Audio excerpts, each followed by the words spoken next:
Okay, so I really kind of fancy myself more of a teacher than a preacher. I might get preachy today.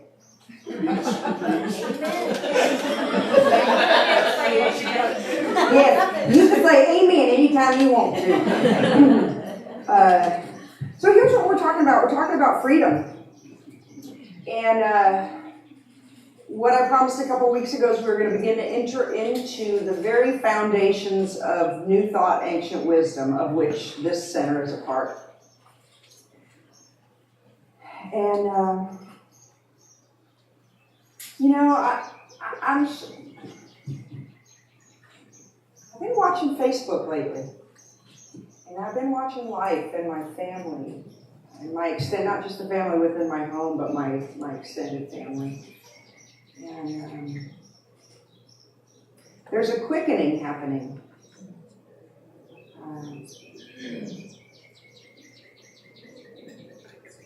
And the divine imperative for us is to wake up.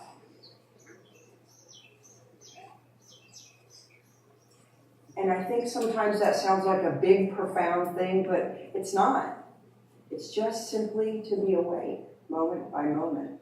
And then to choose how we're going to live. So what we're talking about is freedom. And I'm going to talk about freedom this week and next week, because when I kind of got into this, what I realized is that freedom for me came down to two things. There was freedom from and freedom to. And so we're going to talk about freedom from this week.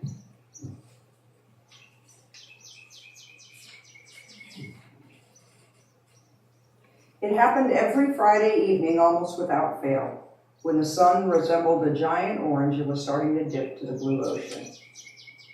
Old Ed came strolling along the beach to his favorite pier. Clutched in his bony hand was a bucket of shrimp. Ed walks out to the end of the pier where it seems he almost has the world to himself.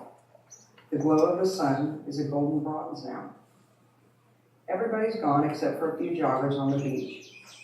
Standing out on the end of the pier, Ed is alone with his thoughts and his bucket of shrimp. Before long, however, he is no longer alone. Up in the sky, 1,000 white dots come screeching and squawking, winging their way toward that lanky frame standing there on the end of the pier. Before long, dozens of seagulls have enveloped him, their wings fluttering and flapping wildly. Ed stands there tossing shrimp to the hungry birds. As he does, if you listen closely, you can hear him say with a smile, "Thank you, thank you, thank you." In a few short minutes, the bucket is empty, but Ed doesn't leave. He stands there lost in thought, as though transported to another time and place. When he finally turns around and begins to walk back toward the beach, a few of the birds hop along the pier with him until he gets to the stairs, and then they too fly away. And old Ed quietly makes his way down to the end of the beach and on home. Now, if you were sitting there on the pier with your fishing line in the water, Ed might seem like a crazy old guy with too much time and nothing to do. Onlookers probably pass him by. That's too bad. They do well to know him better. His full name is Eddie Rickenbacker. He was a famous hero back in World War II. On one of his flying missions across the Pacific, he and his 7-member crew went down. Miraculously, all of the men survived, crawled out of their plane, and climbed into a life raft. Captain Rickenbacker and his crew floated for days on the rough waters of the Pacific. They fought the sun, they fought sharks. Most of all, they fought hunger. By the 8th day, their rations ran out. No food, no water. They were hundreds of miles from land, and no one knew where they were. They needed a miracle. That afternoon, they had a simple devotional service and prayed for a miracle. They tried to nap. Eddie leaned back, pulled his cap over his eyes, and fell asleep listening to the slap of the waves against the raft. Suddenly, Eddie felt something land on the top of his cap. It was a seagull. Ed would later describe how he sat perfectly still, planning his next move. With a flash of his hand and a squawk from the gull, he managed to grab it and wring its neck. He tore the feathers off, and he and his starving crew made a meal, a very slight meal for 8 men. They used the intestines for bait. With it, they caught fish, which gave them food and more bait. And the cycle continued. With that simple survival technique, they were able to endure the rigors of the sea until they were found and rescued after 24 days. Eddie Rickenbacker lived many years beyond that ordeal, but he never forgot the sacrifice of that first life-saving seagull. And he never stopped saying thank you. That's why almost every Friday night he would walk to the end of the pier with a bucket full of shrimp and a heart full of gratitude. Oh, and by the way, Ed founded Eastern Airlines. So what does this have to do with freedom? Remember I said we're going to talk about freedom from, and think about this guy, Ed Rickenbacker. He had this horrendous, scarring event happen to him. And he could have been stuck there in the pain of that event for his whole life. And it would have been okay. I mean, we would have understood, would we not? 24 days at sea, sharks, no food. But he went on to live a full life, and he actually was an incredibly amazing man. And the reason that is because he found a way to choose how to see the events of his past. And he found a way to take what happened to him and make a choice about how to see it and how to live in gratitude with it. That's an extraordinary thing.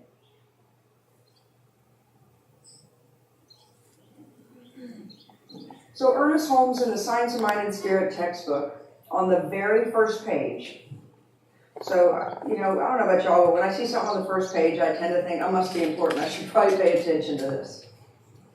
Which is good, because I'm a little bit like short attention span theater, and sometimes the first page is all I get of anything, and then I'm off somewhere else.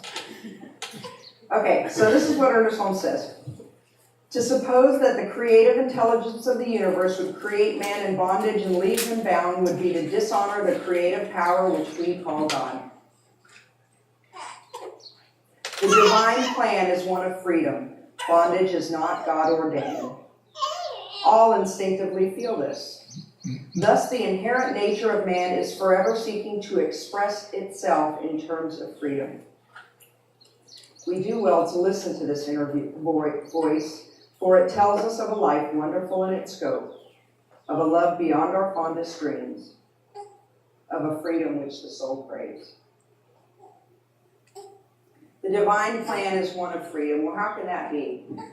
So, if we conceive of an infinite intelligence, an infinite love, an infinite mind, an infinite thing that, for lack of a better word, we call God, and we try to think of God as bound in any way, then God is no longer infinite. True?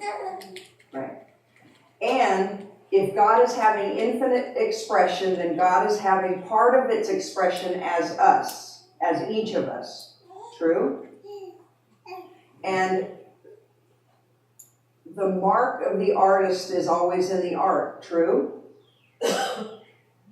So we are free. True?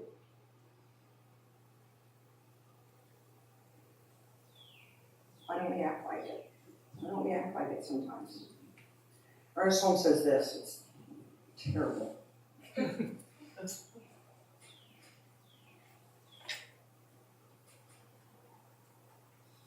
Why then is man sick? Why then is man weak, poor, and afraid? And I know that some of us are living really full lives right now, and other people are struggling more. But the truth is, we all have areas where our freedom has been bound. And we're not exercising it. And so what I want to look at is just a couple of the ways, what are the barriers? What is it that we're forgetting when we feel bound by something? Because the truth of the matter is that freedom is our divine nature. then there's nothing really blocking it save our forgetting that we're free. Rumi said this, and I'm going to actually take the word, he used the word love, but I'm going to substitute it with the word freedom. Your task is not to seek for freedom, but merely to seek and find all the barriers within yourself that you have built against it. Okay, so barrier number one. There is some place in my life that I'm giving away my own power, right? I live an incredibly fulfilled life, and there are still places, a few too many for my taste, that I forget that I'm at choice. Forget that I'm at choice. And I want to look out there and I want to say things like, if the state of Texas weren't waging a war on women right now, if my neighbor would just stop hosing off his driveway with the water that I'm paying for, if only I hadn't been molested as a child, if only I didn't have a learning disability. You see, the problem, the barrier to freedom is me thinking that the locus of control is out there. It's not out there, it's in here. Right? Because although I don't always have a choice about what happens to me, I always, always, always have a choice about how I'm going to respond to it. I always, always, always have a choice about how I'm going to respond to it.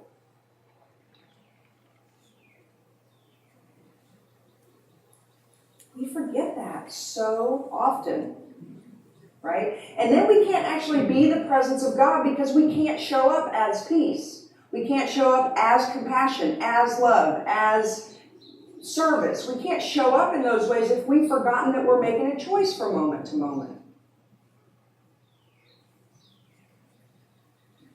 Now, there's a good reason that we oftentimes forget. So everybody knows the word triggered, right? If I push my buttons, I'm triggered. You all know the story of that, what actually happens to us? So there's something in the brain called the amygdala. Anybody know what the amygdala is?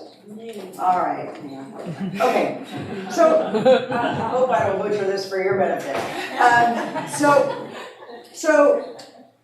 we want to make a choice about how we're going to respond to something, right? Not react, respond. First, I'm going to tell a story on myself. This is I'll just tell you the story. Here's the story. I think about 5 years ago, it's like in my second year of ministerial school, and we had this big, fluffy, white, 70-pound dog with way too much energy. And so we would take it over to the dog park. Well, when you go to the dog park just about every day, you start to see this whole soap opera that goes on at the dog park. And there was a man at the dog park that I saw there every day, and he had rescued a pit bull mix. And it was a pit bull lab, had a lot of energy and just sweetest dog in the world. And I turned around one day, and he was beating his dog right there at the dog park. Ooh, I was so lit. I hightailed it right over to him, and I got in his face, and I said, I swear if I ever see you touch that dog again. And then I walked away. So, pretty good. Okay, 2 days later, I go back to the dog park. I'm there with a big, fluffy white dog, bouncing around. There's lots of dog activity, lots of human drama going on. I look over, and he's kicking his dog. Okay, I went unconscious. And I, in no time at all, made it all the way across the dog park, and I cold-cocked the guy. Now, at the time, I'm 10 years sober, and I'm in ministerial school.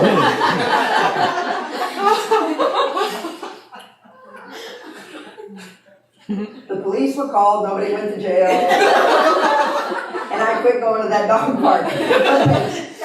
But here's the thing. When that happened, I went unconscious, right? I would not willingly, even though I don't like people that hit their dogs or beat their dogs, I didn't do the dog a favor. I did myself a favor, because that's not going to change his behavior. See, but I didn't make a choice about how I was going to respond. I reacted. I had no power of choice, no freedom in that moment. And although, I can see the humor in it now, and it almost seems sort of, I don't know, Righteous. Yeah, righteous, thanks, buddy. Almost righteous. I didn't make a choice about how to be of service to that moment. Because what happened was, I got hijacked by my amygdala. Now, long story short, right? Our history depends on our evolutionary survival, depends on our ability to react quickly to things, right? That's how we didn't get eaten, right? And then there came a point, so there's like this process, this whole synaptic firing thing that goes on in the brain that allows us to react. And reacting is quick, but it's very different than responding. So when we get hooked into something in a moment of, this person reminds me of my mother, this person is, I'm afraid, whatever it is, this thing called the amygdala hijack happens, and essentially nothing is happening in this part of your brain, which is where the thing you call your consciousness or your reason or your rationality resides. Right? And when you are there, you are on automatic pilot. You've lost the power of choice. Now the irony is, you never lose the power of choice, but it feels in that moment as if you lost the power of choice because you've gone completely unconscious. And so there's a good reason that we get ripped out of our now moment where we can actually exercise choice, and you are still 100% responsible. So the question then becomes, what do I do? How do I regain the sense of equilibrium so that when I am present at this moment, I can make a different choice? I can choose. I can choose to quit blaming my partner, thinking that if only he would act right, my life would be okay. I can make a choice that no matter what happened to me as a child, what my work situation is, or the way you're treating me, I can make a choice. And this is what I think. I think when we make a choice, we are actually practicing the highest form of spiritual practice. Because the divine plan is one of freedom. So when we choose and exercise freedom, we are aligned with God. That makes sense. So the question becomes how? Right? Because if everything in our evolutionary history is designed to allow us to react, then we have to create a space where we can do it differently. We can just choose and say, you know what, I'm going to do it differently. And I don't want to make light of this. And that's partly why I give you okay, this is kind of hardwired into us. Because I've often heard people say, well, just make a different choice. Well, that's really flip. And it's true.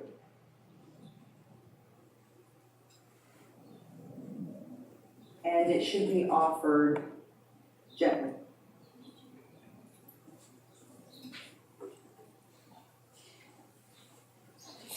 Okay, I'm looking through here as if I'm going to find some notes, but I actually don't have any notes, so I don't know exactly what I'm looking for. Some miracle is going to appear here. Okay, so here's the thing. When your amygdala is hijacked, it takes 10 seconds for everything to clear out of your system.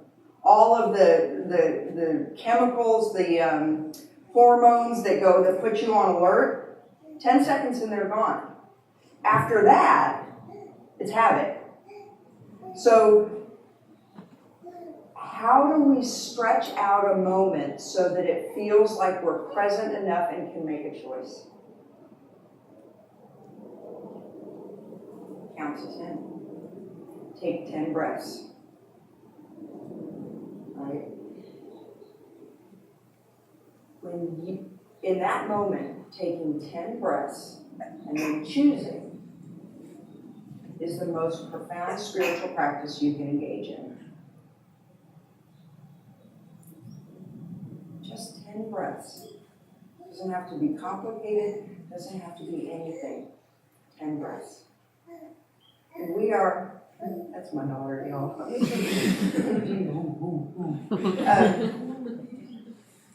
We are all capable of taking 10 breaths.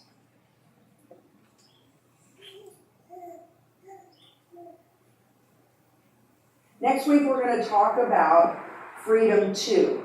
Because if the divine plan is one of freedom, it's not just this first piece of the work is really about letting go of what came before so that we can make a choice in the now moment. So we've gone from living in, say, if only, to the now moment, which really is about, okay, well, what if? What if I just breathe and choose? And then living into our dreams, which is about saying, why not? Because when we free up the energy of these old patterns, these old habits, anything becomes possible.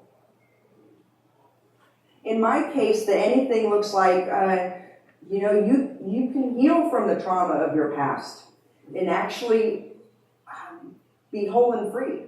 You can have a disability, a learning disability, and have a college degree and then another college degree. All of these things become possible because once you freed yourself from the story, there's so much energy that's freed up.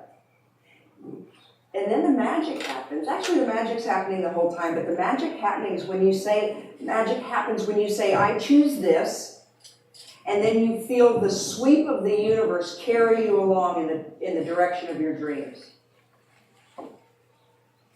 That's when freedom becomes really, really profound. Because if God is all there is, and God is all I am, and God is all you are, and God is seeking to express a unique experience as you, because remember, you are the only you experience that God's going to have.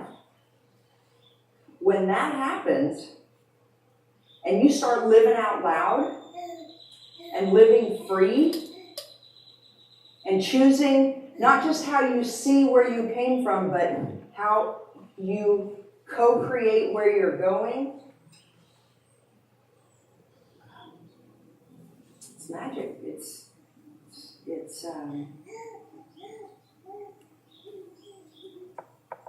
this you must not miss. You can't miss this. I don't want you to miss this.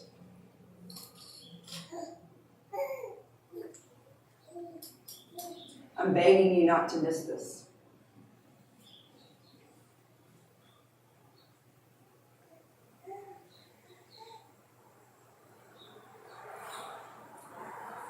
Okay, I think I don't have anything more to say, so I think we're going to...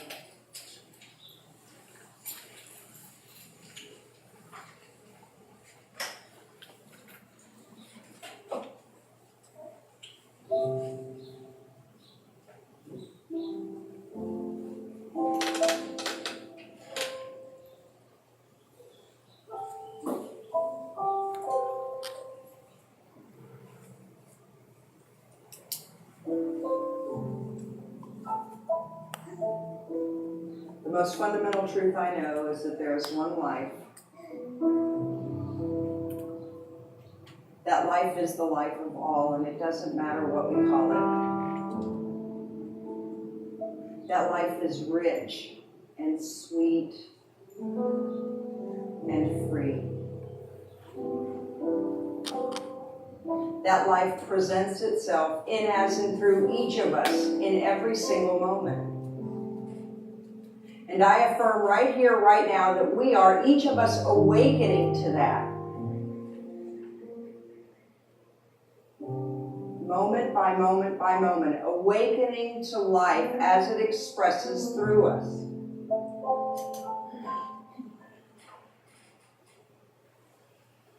So as we take a deep breath,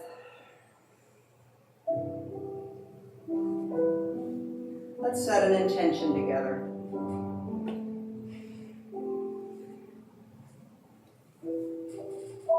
least once a day. Maybe twice or 3 times a day. When we feel that deep in-breath, let's ask ourselves, am I choosing in this moment the experience I want to have?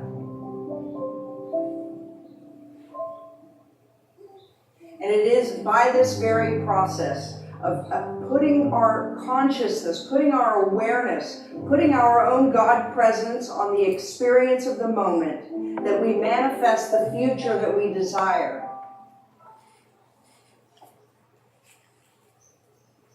And we're going to let it be that simple.